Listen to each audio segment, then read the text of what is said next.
Good morning, good afternoon, good evening, wherever you are, whatever you're doing, and welcome to another episode of Big Decisions for Anfield Index. There's no Merseyside derby today, unfortunately, ladies and gents. Or is that unfortunate? That's one to consider. We've also got chat along things like Nunez, Salah, January fixtures. It just doesn't stop in the world of LFC. And I'm delighted to be joined by Mr. Watch Along himself, Jack McIndoe. Jack, derby Hi, not mate. on. How are we today?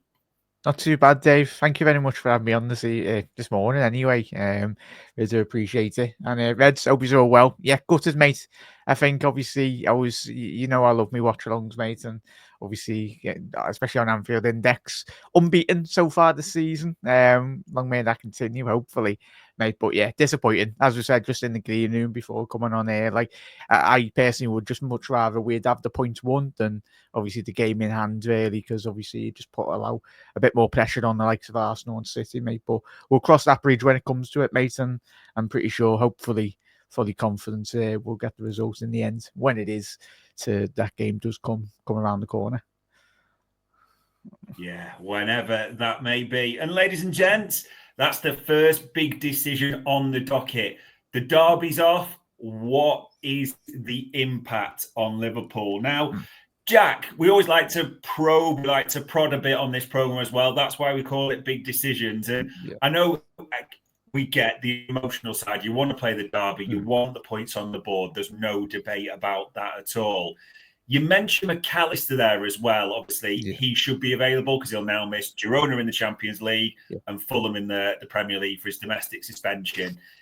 Is there a train of thought, Jack, that actually facing Everton in high winds with Dyche Brexit ball, without Alisson, without Canate, without Maka, and without Jota, four of your first normal starting 11, it ain't the worst thing in the world to have this postponed and moved down the line. What do you reckon's that thinking?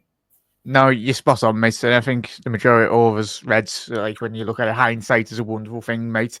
I think it's helped massively in that regard. Obviously, the safety for obviously every supporter, Liverpool and Everton fans, most importantly, going the ground, and that was the priority, and rightly so, as it should be for every game as well, mate. But yeah, in terms of the football perspective, mate, it's a big boost. I think in terms of a game of that magnitude, mate. We knew obviously off the back of the Newcastle game, it was going to be one of the most. It's always one of the most toxic in terms of football, and like we love a Carragher tackle, a Gerrard tackle, and a derby, and all that good stuff. So yeah, I think to get him back to give him a bit of a rest, but I think certainly it wouldn't be too much of a miss in comparison to the games that you've just mentioned, the Girona and obviously the Fulham game. But I made up that he will be able to play because I think a game of that magnitude, in terms of quality wise as well, you know what they're going to do, Everton, slow the game down. Certainly, a player of McAllister's ability since he's come into Liverpool has been absolutely exceptional. And they're the type of games that you want him in, really, just to be the conductor at the heart of that midfield, and certainly against the Ev when they're playing about 20 players behind inside their own penalty area as well. So, as you said, with Dyche Brexit ball or whatever style you want to call it, mate, it's absolutely horrendous football to play anyway. But fingers crossed, I can't wait to see him, and especially to sound Goodison in their very last derby as well. That's the most important thing. Yeah, I suppose the final point on this, and we'll have a look because there's been a bit of a debate. People are naturally doing the maths. Carol Vorderman are online, etc. The one or the couple of dates that people are coming up with, to be honest, Jack, a lot of people, and Ian Doyle, I've just seen it's done an article on this very recently. It seems pretty impossible it's going to be this month. I know people like the idea of a New Year's Day game, but that's seeming unlikely. The ones that people are falling on, because I'd forgotten Everton is still in the Carabao as well, so they could progress. A lot of people are leaning it towards one of these weeks, as in the 1st or the 15th of Feb, and it had become a double game week, as they call it, a midweek. If that was the case, one of them two, Jack, could you get behind one of them midweek at the derby? Yes, certainly, mate. I think it's obviously Everton off the back of a good result this weekend anyway. But yeah, like the Wolves game, as you can see there for any of the audio listeners, like Saturday the 15th of February, I think certainly could get in and around there. But I think ideally, it's a big week that in terms of the 2nd of February, City away and then Newcastle at home, mate. But ideally, if it was before that, it was ideal somewhere close to the Bournemouth on the 1st of February as well, mate. So yeah, I think it's not ideal, mate. We know the scheduling for Liverpool, and I think a lot of Liverpool fans out there, obviously, a lot of us will. I was speaking to Gags already this season, and we spoke about the importance in terms of the League Cup and the FA Cup, how Liverpool fans view that, and obviously the priority in terms of the Premier League and the Champions League. It's interesting, mate. Whenever it comes about, I'm pretty sure the mentality already within this squad. The lads that do the business, and as they already have done this season, we're just so blessed to have them. That mentality, whenever it is, even if it was like a 24-hour notice or whatnot, which it won't be anyway. But I'm pretty sure the lads would pull up the socks and put in a performance for us. And you are a local. Panov Scouse has put there. It is blowing a gale here. I'm guessing just for anyone that's doubting where you are, Jack, the winds, the weather, it's mental, isn't it? Yeah, I only live like 10 minutes away from the ground, especially me. I'm not the tallest of people anyway, so I probably would have flew away into the River Mersey, mate, anyway. So like a little plastic bag anyway in the wind. But yeah, it's crazy, mate. I don't know how other parts of the UK or around the world or whatnot, but certainly in Liverpool, we're obviously close to the waterfront and everything. It's absolutely horrendous, mate. But it's just UK for you. But like obviously the weather conditions, a bit of ice on the roads as well. But as we said, the importance is the safety of the fans as well. And when this game comes about, we'll certainly put it in performance, mate. Not ideal, but yeah. On to the next one. We will see when this comes round. Yeah. The second big decision on the docket we're going to put there, Darwin Nunez. Will he still be here next season? That's the big question. Yeah. What are you thinking? Will Darwin Nunez still be a Red next season? Yeah, I was doing the numbers before coming on this morning, mate, and obviously it's difficult, obviously, not going to compare him to Suarez as well, because Suarez was just one of the most elite level strikers in the past like 20 years. He's been so good, but in terms of the numbers for Darwin Nunez, mate, and the whole situation around him, mate, I'll get your thoughts in a second, but when I've been doing the watch longs on Anfield Index this season as well, and over the space on my channel as well over the last couple of years, it's very frustrating. And I've been in the camp of very much before we signed and was very fortunate to have gone the Benfica second leg a couple of years ago. I left the stadium in awe, really, in terms of his quality. I think a lot of people did and went, "Who's this lad? He's absolutely put our defence on toast." But yeah, it's frustrating, mate, because I think a lot of fans, both speaking for myself, mate, I like to, and I think a lot of Liverpool fans out there love to just back our players. But at the end of the day, and I will continue to back Nunez, but it's what Arne Slot wants to do. I mean, most importantly, his decision will be the main factor in terms of the next 12 months. I think the only person that will help himself at the minute, that the crowd backs him, every Liverpool fan backs him around the world. He frustrates us the hell out of us, really. But you need to start banging in the goals, mate. In terms of when you look at the statistics, in terms of the 24-25 season, as you've already said, coming into the show, mate, obviously 18 appearances, 3 goals, 1 assist in 967 minutes so far this season. The year prior to that, obviously a 23-24 season, 54 appearances, 18 goals, 13 assists for Liverpool. That was in 3,000 minutes and 3,026 minutes as well. And yeah, the year before that, the 22-23 season, his first season for Liverpool, 42 appearances, 15 goals, 4 assists.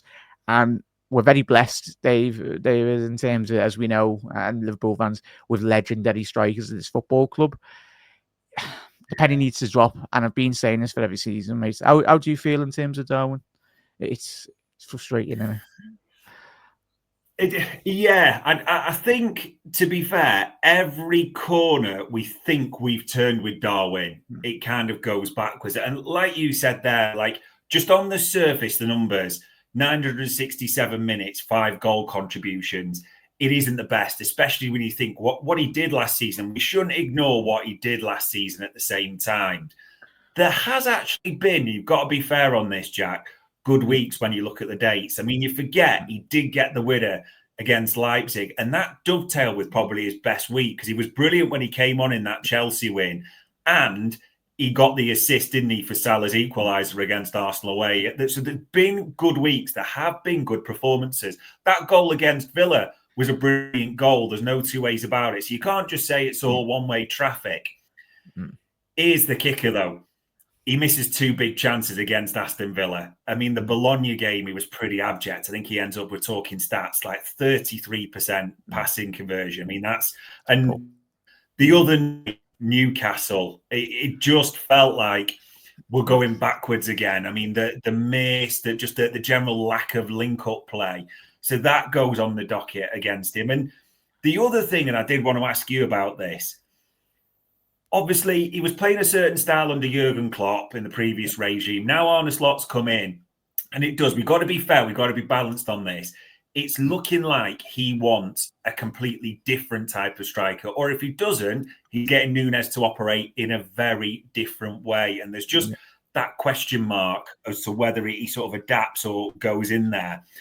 It is big decisions, though. We do have to make a call because we're 2.5 years into Darwin's tenure at Liverpool. Are you going to see, do you think, a change, a turn the page, whatever you want to call it, or are you thinking it's a parting of the ways come summer? I think it's a big season for him, mate. If I'm looking at it, if I'm Arne Slot, if it doesn't start banging in goals this season, I do think he might be moved on.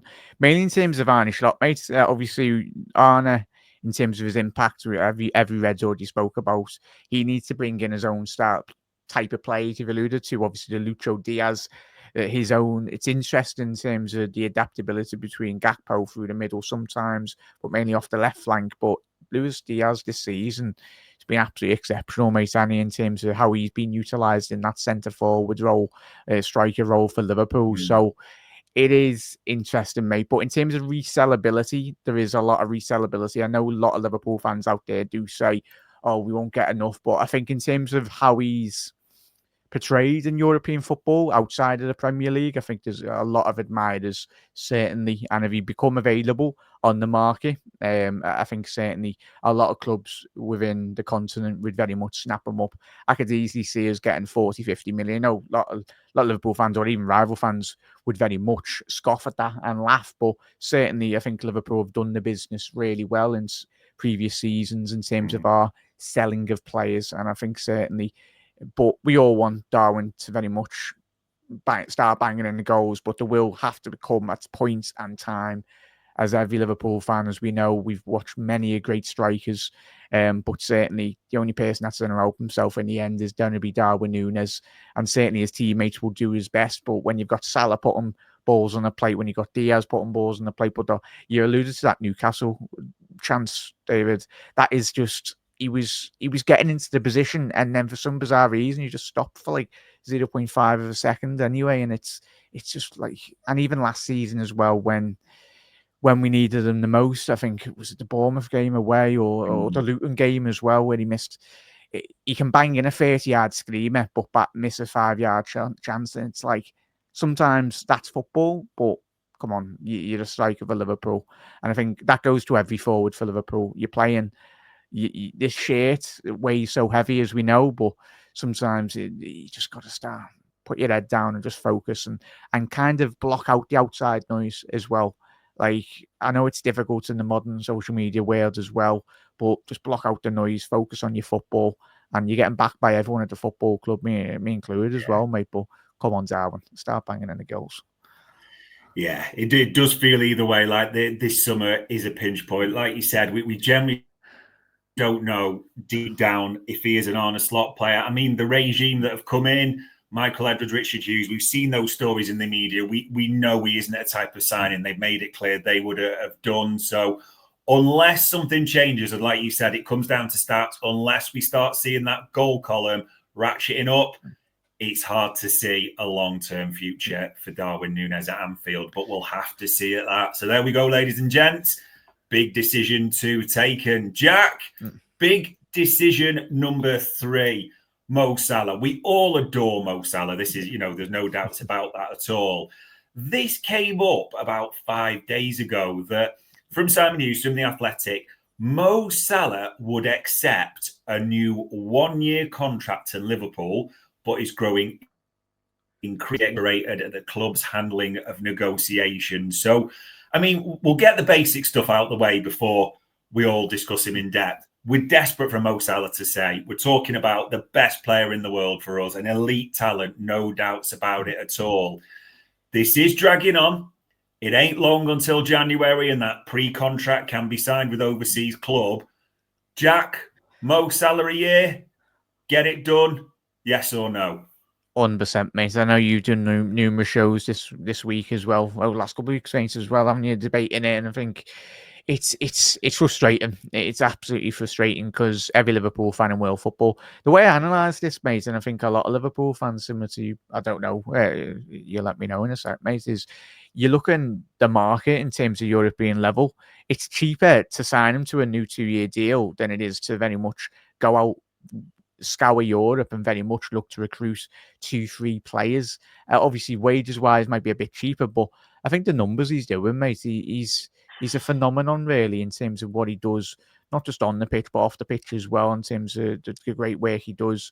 Is it a cost-cutting exercise again by the club? I know it's a lot of money, but I just analyse this as, great. If he was to leave, then who are you going to be bringing in? Because we know the transfer policy in recent seasons. Yes, if there's a player there, there's certainly funds at the football club, but you're looking in north of 80 million plus in terms of trying to replace him, or go out there and replace him with 3 players. But it's not really feasible, really, mate. But yeah, we all want him to stay. Salah wants to stay, but it just depends the internal decision making at the football club, their rational thinking in terms of how they're analysing it.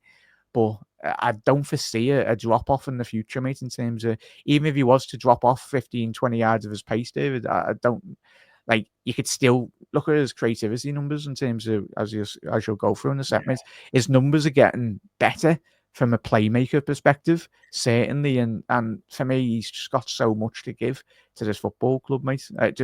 It baffles me, but some decisions at the football club over the last couple of years in terms of transfer decision making, in terms of not replacing Fabinho, not replacing the legs in terms of Hendo at that time, the centre back issues, the Kabak Davis transfer window merry-go-round that year as well. So yeah, you'd like to hope a lot of things have changed, but certainly to lose potentially, if the 3 lads don't leave, it's an absolute crazy moment at the football club at the minute, mate. Yeah, I agree with that. I think this, when we talk about players, and you're right, it is right to think about it in terms of FSG, Hughes, Edwards, the decision makers, because I keep hearing that at the moment. They're not making decisions on history. They're making decisions on what will be done. And I kind of get that to a point. That's why you have those types of people in charge. Exactly like you said, his numbers, Jack, are insane at the moment. I mean, look at that. 21 games in all competitions, 27 goal contributions, 15 goals, 12 assists across 1,703 minutes. I mean, that is just unreal. Even just the Premier League, 13 goals and 8 assists. And if anyone's not clocked it, he is ahead of Haaland, who we kind of talk about as a cyborg, a machine. Like, to think about what we're talking about here. We're talking about, for me, the best player in the world right now. So even as Jack says, if there is, you believe there will be a 15-20% drop-off maybe over the next couple of years. Maybe that's what the decision makers would believe. Think about the numbers that would still mean. It would still be our top goal scorer, our top assist contribution by far. It just makes zero sense to even talk about Mo Salah leaving Liverpool. I think, as you said, eventually it will need to happen one day. Eventually, it's a successor, no doubts about it. But in the short term, this to me just feels like and this report came out, the year, that is the in case of emergency. If you can't do the deal for 2-3 years, and I get some people have said, oh, you don't want to do this and keep kicking the can down the road. Who gives a damn? If you could only get Mo Salah for an extra year, if that's the most we can get, you do it. It's that simple, and you roll him next year. The only thing I want to put to you, Jack, because we're pretty much both on the same page on this. There has been talk about that article. Where's it come from? And we're probably maybe a bit cynical enough to suspect there's no doubt that's a briefing from Salah's side that they would take a year. And there is the discussion that probably if it is a year, he might want a wage bump, etc., all that type of things. I know as fans, we probably don't care, but we can't just say, just give him whatever he wants. He's asking for 6 million a week. We can't do it. We know all that stuff. Ultimately, though, if it's just for 1 year, the big decision on this, you have to do it, don't you? Yeah, 100%, mate. Especially if we go into this next season and we haven't planned for the departure of Salah, mate. If we planned already, penciled in, it's for what it, not in terms of just Liverpool's objectives this season, mate, but in terms of Liverpool's strategy as a business. In terms of, I'm no business expert, but in terms of keeping your best asset as a business, and certainly the most important assets are on the field at the minute, mate. In terms, most importantly, the management. It's ridiculous in terms of, and it frustrates me, mate. It's probably like you and every Liverpool fan. I'm no expert in terms of finances, but just to look analysing it in terms of, I do get you don't want to go into the realms of give him whatever he wants, because that's not how business works in just in any work of life anyway. But the situation, in any business, sometimes you do make exceptions for high caliber and people that do bring a lot to your business or whatnot. And certainly in terms of football is a business, and we know how important commercially Salah is as well, and the great reach he has in terms of, it's absolutely phenomenal work on the pitch and off the pitch as well. But yeah, it's crazy, mate.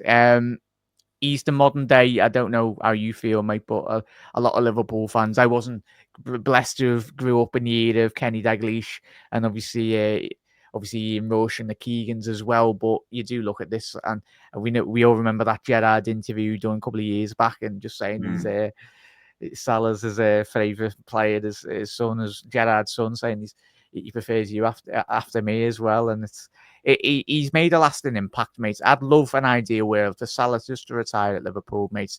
I know Bobby didn't retire, I know Sadio didn't retire, but Salah, he's tireless. He deserves to leave, or leave on his own terms, really, or retire, or wherever he wants to do. But for all the noise he's made, mate, in terms of interviews and in the press rooms as well, and it's. Yeah, he's put all the onus on the football club. And I tell you, if Salah, the end of this year, won the league, won the Champions League, and then he sailed off into the sunset to another club, I think a lot of 99.9% of Liverpool fans around the world would be absolutely furious at the football club. I don't understand that. I don't think the club actually understand how disgruntled every Liverpool fan would be, especially if he does continue this trajectory in terms of his goal scoring and his, obviously, but we'll have to wait and see, mate. Yeah, no doubts about it. And ladies and gents, the comments are coming in thick and fast here, so we'll go through a few of them. Tony there said, I hope it's more than a year, otherwise we go through all this again. So do we, Tony. We'd love 2-3 years, whatever it was. But as we said, that's our big decision. This is the ripcord emergency. If we have to do a year, we've got to get something on the board. Simple as that. Scallywag there says, I hope or thinks Mo extends for 2 years, and mentions Marmoush will come to the window shortly as well. Panos Scouse agrees with you. Yeah, it is absolutely criminal. As you mentioned, Jack, the cost there. So, yeah, pretty much United fan base. Let's hope we're not United in our age. Comes Salah departing. Fingers crossed. I feel sick even saying that. So we'll move on from that big decision, which takes us to our next one, Jack. A January boost. Now, this is a right kind of worms, isn't it? The January window. But we are top of the Premier League. We are top of the Champions League format, whatever you want to call it. Everything has been going way. Largely, touch wood, we've done okay with injuries. Despite what Arsenal fans believe, it's not been perfect. As we said earlier, we'd have missed 4 first-teamers against Everton. That being said, Jack, the big decision here is a January boost, a signing needed for Liverpool.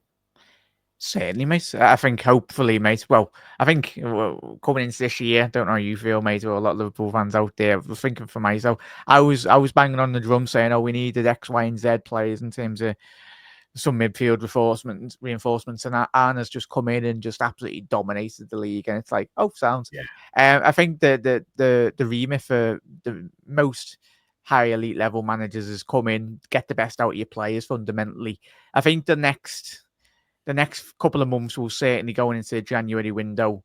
Will certainly he's obviously he's working with the players day to day. Probably from an outside point of view, probably watched Liverpool, but in terms of learning so much about this squad, it was interesting. I think he was testing Quansah down that right hand side. It was a baptism of fire, really, in terms of putting him out there against Newcastle.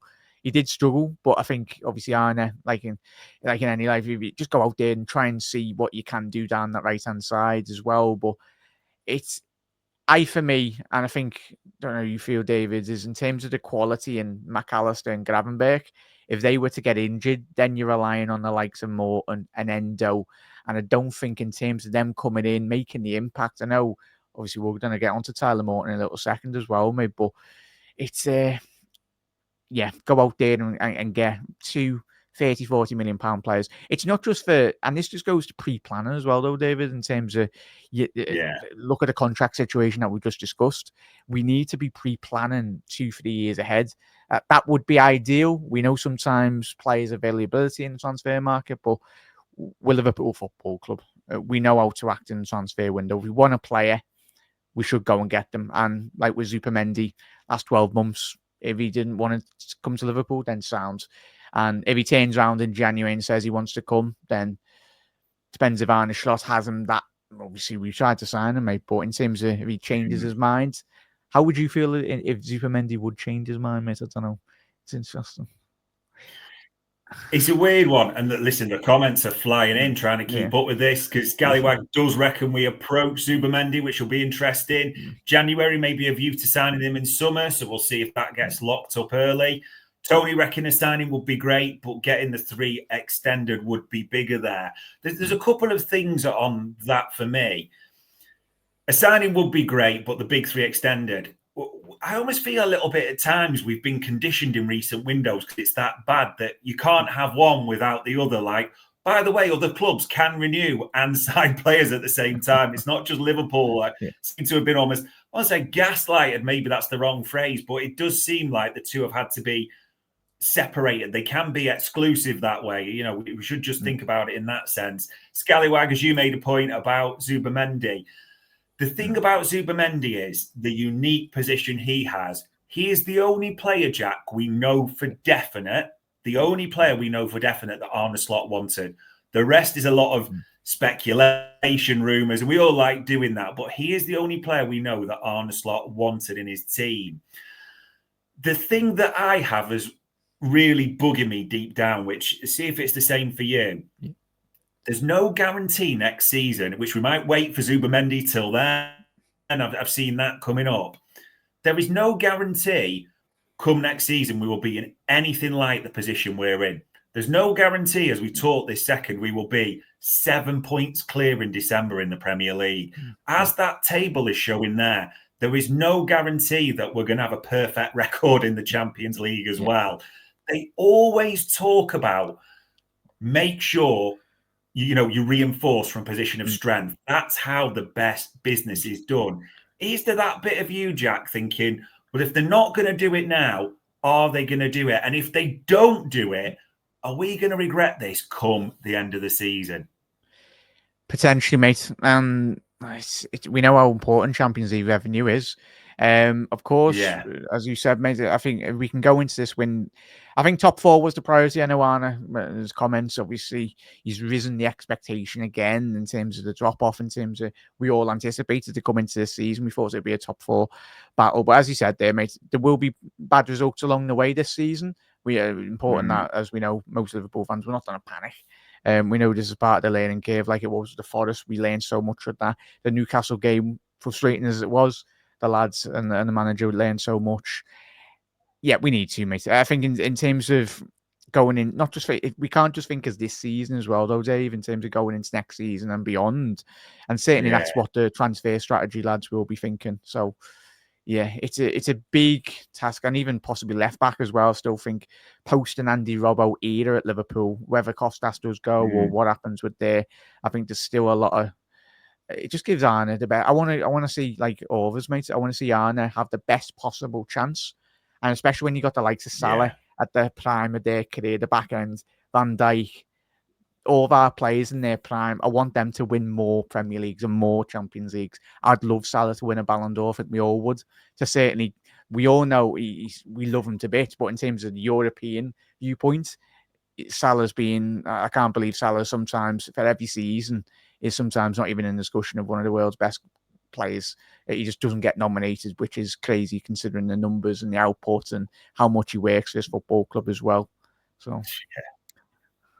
Yeah, it is crazy. And there's a few interesting comments come in that link back to what he said. As Scallywag says there, playing Maka and Grav every game is unrealistic and looks like Slot doesn't fancy Endo, which it is a talking point we really want to discuss to finish this sort of big decision element of January. Jack, last press conference, so literally yesterday afternoon, he was asked about midfield, his options, suspensions, and it was interesting because it wasn't even January, but he said quite clearly, he named them. He said, no, we've got good options there of Dom, Curtis, Maka and Gravenberg, because that's what the question related to. And we've even got Harvey Elliott, and he's coming back to fitness. Sometimes it's about what the manager doesn't say, because there's no mention of Endo there at all. There's no mention of Tyler Morton. And let's be honest, they've played minimal Carabao Cup, the odd few minutes for Endo at the end of a Premier League game at best. Do you think they would sanction departures for them two in January if they didn't get reinforcements in? I think so, mate. Was there a bid from a European club over the last 12 months for Endo? I think you mentioned it this week on one of your shows, mate. It's gonna be. It's certainly, I think, gone are the days now. Arne Slot, we know how ruthless he was when he come into finals. I know Liverpool's on a complete different stratosphere, really, in terms of the level.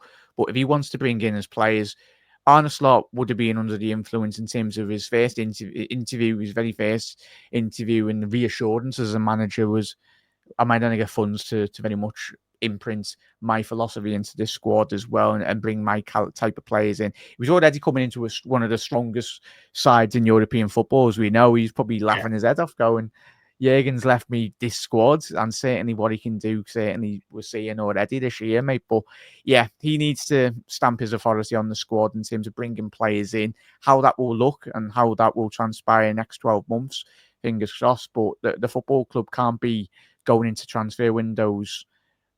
And Arne is very much wanting a midfielder. I think Endo and Morton will eventually leave, mate. I think Elliott needs game time. Potentially might loan him out in the next 12 months. If you can just guarantee him game time in the Premier League, I think a lot of clubs would snap him up. But you don't want to leave yourself short in the transfer windows in terms of the squad as well, mate. But yeah, it's who's out there though, mate. It's what type of six we want in terms of what profile as well. I think the Arne Slot football, we all know the type of maestro at the base of the six. Someone like a McAllister, someone like a Gravenberg as well. Yeah. So I don't think we'll go out and get an out destroyer. I think it's more or less a Zupimendi style player. But you can never have enough good players, even in the 70s and 80s. There was great legendary figures, and it's always good to have two great players in every position. Certainly, we're very blessed that we have had that in certain elements over the last couple of years in the Jurgen Klopp era, and certainly going into this season. But I think you can never have enough good football players in your squad, mate. And if we can do that, then just gives every opportunity for Liverpool to win trophies. And that's the main thing, mate. Yeah, it will be interesting. And a few comments came in. Scallywag was asking there, could we bring Bajcetic back in January? It was something we discussed in the transfers show that we'd asked around. There's nothing that suggests there's any recall clause without some financial arrangement, I think it's fair to say. Brett there saying Bajcetic won't cut, he won't win the league. Zubimendi would. in that regards because Bajcetic is too young. Yeah, I think me and Jack are pretty unanimous in that. It just feels like we should not miss this opportunity. And the big teams, if you're a big team, if you're an elite team, you do your business from that position of strength. So genuinely, are we confident? Probably not too much you got from us there, but we're hopeful. That's all we can say on that one. And the final one, Jack, the final big decision we'll put on the docket today, this postponement. Now, if we think about the postponement of Everton, we looked at it before this happened and thought, Christ, that's a hell of a week. City, Newcastle away, the derby in the early game. That's a hell of a week. But now that's off the docket. And before it was off the docket, we were thinking, right, well, we've got Girona, so we'll probably rotate a lot there. And we won't be surprised if maybe the likes of Morton, Endo did enjoy game time because you can't just flog the same players to death again and again and again. With that change, Jack, with Everton no longer on the fixture list, do you think it changes any of the plans for this week at all? The Girona one's going to be interesting, mate. I know the majority of heads out there, me included, going into these European games, you're like, sure, you might see a bit of rotation. And it's like, nah, we're going to this full blast. And we know how important the transfer revenue is. If there's potential transfer revenue and contract money as well. Yeah. You earn like a couple of million anyway every Champions League win. So if it needs be, Salah's playing for the contract, Van Dijk and that going into the Girona, it's extra money, it's extra revenue, and certainly it will go a long way in terms of those transfer negotiations. I'd love a season where we went unbeaten in Europe, but as we said already in tonight's show, it's very, very unrealistic. But certainly that should be the objective, really, in terms of just building that consistency. I think the most important thing for Liverpool, especially going into this season, off the back of a poor result, that's how good we are playing in terms of recent weeks. It was a poor result, but get back on our horse and go again, and certainly put in a performance against Girona, who this season haven't fared too well. A lot of their transfers, the key players have gone to, obviously, the Ukrainian lads gone to Roma, their main striker last year, and a lot of rotation. So very heavily depleted, but certainly, as we know, when any team comes up against Liverpool, we are their European Cup final, and they will raise their game, especially looking into their qualification for the latter stages of the Europe. They want to be getting a result, but certainly Liverpool, we put in our 2 pence, we can certainly put in our performance.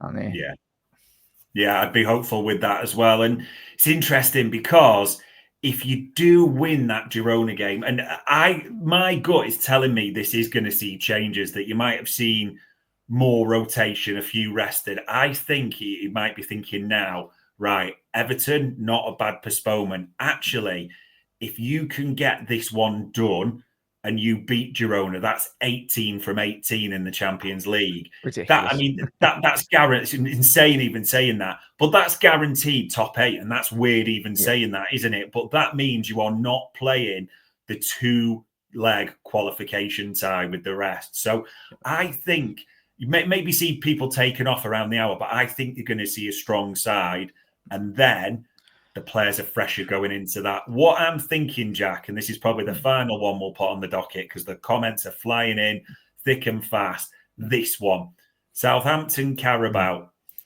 For me, even with the Everton cancellation, I'm seeing Endo. I'm seeing Morton. I'm seeing if Carroll from the canteen needs to play at 10, that's what I'm doing for like the general context of the season. Are you... every game is a pot, it's a trophy, or the big pots just mean more for the club? Yeah, I was on with Gags' show post match live as well this last couple of weeks, and I think we agreed in consensus with him, mate, is I want us to prioritise the Premier League and the Champions League. I think it's great. I think pre-Jurgen Klopp era, we were very blessed. We didn't go to many European Cup final. Well, especially before Jurgen, it's been a while anyway, a European Cup final. But in terms of trophies, I think there's a lot of clubs out there in the Premier League, certainly, and certainly across Stanley Park, that haven't won a European trophy in a very long time. Not a European trophy, any trophy, for that matter anyway. But we've won the League Cup, won the FA Cup. I know it might sound mad, but I wouldn't turn my nose up at it. If we were in the final, then sound, play the full strength, go out for the win. But in terms of our expectations, I think the priority for me, and probably don't know how you feel, Mason, a lot of Reds out there, I just want us to go all guns blazing for the Premier League and the Champions League, go out for it and just give our all. Because in previous seasons, it's been great, this notion of, oh, we're going for the quad and all that. But let's be realistic, like that's why no one's ever done it, because it just absolutely decimates the fitness levels. It destroys the following season after then in terms of rotation. And we know, we've already mentioned in today's show, Liverpool's midfield and certain areas of the squad are very threadbare, and if a lot of injuries did occur if we went crazy. But at the end of the day, I'm not going to turn my nose up at a final in the League Cup or the FA Cup. But if it meant Liverpool winning the league and the Champions League at the back end of May, and we had to sacrifice the other two cups, I think we'd all bite your hand off, really, for Liverpool's success. No two ways about it. I think it almost goes back to what you said earlier in the show. At the start of this season, we didn't expect the position. I think anyone who's saying different is just lies and revisionism completely. We probably thought with that possible transition, I hate that word, but it's the one that's going to come up, we might be looking at top four and seeing where we are. So when that started, I was thinking maybe a trophy like a Carabao isn't bad for Arne Slot in that regard. And I know, listen, we're always Liverpool, we should be competing for the big prizes, but realism comes into it. This is dreamland now. This really is dreamland to be 7 points clear, a perfect record in the Champions League. Let's not undersell it. And I agree with a lot of people and what they're saying there in the chat. Because for me, you look at where you are, you do prioritise the league, you do prioritise the Champions League. So if I'm looking at those fixtures, I am now saying Girona's pretty strong. Maybe be careful with players because Fulham becomes the priority there. Southampton, listen, I've been to Wembley for the last two Carabao Cups. They're unbelievable days. They're great events. They're some of my favourite memories as a Liverpool fan. But would I sacrifice them at a shot for the biggest pots? I think that's an easy, big decision to make for me. It really is. Which we should never turn our nose up. We are Liverpool. We do exist to win trophies. But sometimes it's about the big thing. Yeah. So there we are, ladies and gents. We are pretty much at the end of our big decisions. We talked Nunez. We're not seeing long term. We talked Salah. We'll take any term. The longer, the better. Yeah. We talked about January. We are desperate for a boost, as I'm sure are you by the comments. And we talked the fixture list. Maybe a few things change with that Everton cancellation. So all it leaves me to say as we reach the end of big decisions, we've made our calls. Jack, for the time, for the insight, and for sticking your neck on the line, it is much appreciated, pal. See you later, mate. Thank you very much. Everyone have a good day. Same to everyone else. And ladies and gents, that was another Big Decisions for Anfield Index.